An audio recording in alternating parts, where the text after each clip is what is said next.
آپ نے کبھی سوچا کہ پاکستان اور بھارت کے کئی بڑے شہروں اور دیہات کے ناموں کے آخر میں پر ضرور لگا ہوتا ہے؟ ایسے ہی سینکڑوں شہر اور دیہات اور بھی ہیں جن کے ناموں کے آخر میں آباد، منڈی یا پھر وال جیسے الفاظ استعمال ہوتے ہیں۔ تو ان ناموں کے پیچھے چھپا تاریخی راز آخر کیا ہے؟ پاکستان میں بہاولپور، لائل پور، دیپال پور، ایسے ہی بھارت میں ناگپور، جے پور، جودھ پور جیسے درجنوں شہر ہیں۔ تاریخ پر گہری نظر رکھنے والے معروف ترین رائٹر اور تاریخ دان اسد سلیم شیخ کے مطابق پور یا پورا قدیم زمانے میں آریاؤں کے گاؤں چوکور اور چھوٹے چھوٹے ہوتے تھے۔ ان کے گاؤں کے چاروں طرف گھنی جھاڑیاں یا مٹی کی دیوار ہوتی تھی۔ سنسکرت میں مٹی کی دیوار کو پور کہا جاتا ہے اور یہ لفظ ابھی تک بہت سے دیہات، قصبوں اور شہروں کے ناموں کے ساتھ موجود ہیں، جیسے دیپال پور، دنیا پور، احمد پور، بہاولپور، خان پور اور میرا اپنا قصبہ جلال پور شامل ہے۔ اب اگر بھارتی تاریخ دانوں کی بات کریں تو ان کی ریسرچ بھی اس سے ملتا جلتا ہی پتا دیتی ہیں، جس میں پور کے حوالے سے کہا جاتا ہے کہ یہ سنسکرت لفظ ہے جس کا سیدھا سیدھا مطلب شہر یا قلعے کے ہیں۔ بھارتی مذہبی کتاب رگ وید میں بھی اس ٹرم کا استعمال ہوا ہے اور بھارت میں جے پور، ناگپور، کانپور اور رائے پور جیسے شہر آباد ہیں۔ کئی بار کسی بادشاہ کی طرف سے نئی سیٹلمنٹ یا آبادی کو اربن یا شہری ظاہر کرنے کے لیے بھی پور لگایا جاتا تھا۔ اسد سلیم شیخ کے مطابق یہی نہیں، کئی شہروں کے نام کے ساتھ آباد بھی لگایا جاتا تھا اور اس کی بھی کچھ وجوہات ہوتی تھی۔ آباد ایک فارسی لفظ ہے، یہ عموماً مغلوں اور اس کے بعد آباد ہونے والے شہروں اور قصبات کے ساتھ استعمال ہوا، جیسے حافظ آباد، احمد آباد، ایمن آباد، وزیر آباد، قادر آباد،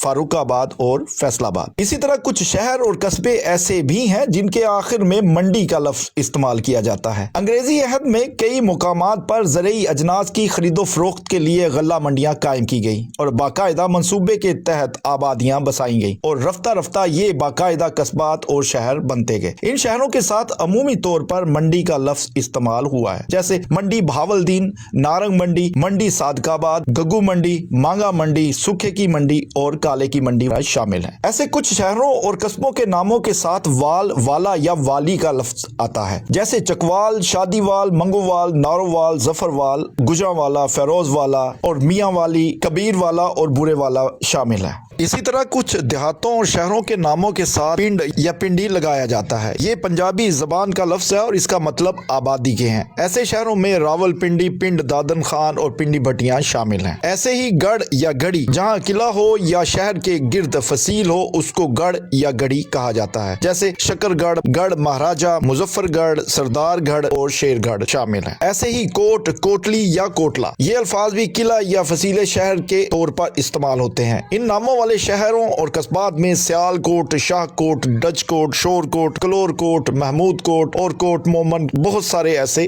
شامل ہیں۔ اسی طرح نگر ایسا لفظ ہے جو ہندوستان کے قدیم بادشاہ راجہ بکرما جیت کے زمانے میں شہر کو نگر کہا جاتا تھا۔ اس نام کے موجودہ شہروں میں بہاول نگر اور چناب نگر شامل ہیں۔